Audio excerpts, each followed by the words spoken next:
গাইছ আমি ট্ৰেক্টৰ লৈ গুৱাহাটী গৈছিলোঁ, দীপৰ বিললৈ গৈছিলোঁ। দীপৰ বিল হৈ গৈছোঁ, চাওক দীপৰ বিল ভালকৈ। ট্ৰেক্টৰ অকল ইঞ্জিন লাগিছিলোঁ, টেলাৰ নাই, কোনো ৰটাৰ নাই, অকল ইঞ্জিন লাগে। ফুৰিব গৈছিলোঁ দুইজনে এদিন ট্ৰেক্টৰ লৈ। বহুত বাইকেদি যোৱা যায়। একদিন ট্ৰেক্টৰৰ আমোচ লৈছোঁ আপোনাৰ 70 কিলোমিটাৰ ট্ৰেক্টৰ লৈ গুৱাহাটী গৈছোঁ আৰু 70 কিলোমিটাৰ ট্ৰেক্টৰ লৈ আহিছোঁ। দুইজনে গৈছিলোঁ আমি। এই যে দীপৰ বিলৰ এইটো গেটটো, এইটো চাই লওক, দেখা পাব। ভিডিঅ'টো লাইক কমেণ্ট মাৰিব।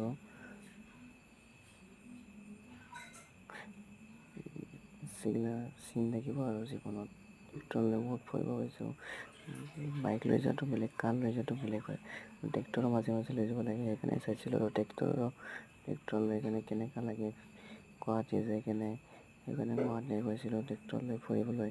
দীপৰ বিল গৈছোঁ, লখৰা ওলাইছোঁ, লখৰাৰ পৰা চিনাইমুখ আহিছোঁ আৰু অলপ তাতে ঘূৰি বনাই ট্ৰেক্টৰ লৈ যাওঁতে ভিতৰে গৈছোঁ, দীপৰ বিল গৈছোঁ, আহোঁতে জালুকবাৰী হৈ আহিছোঁ। গাইজ লাইক কমেণ্ট মাৰিব।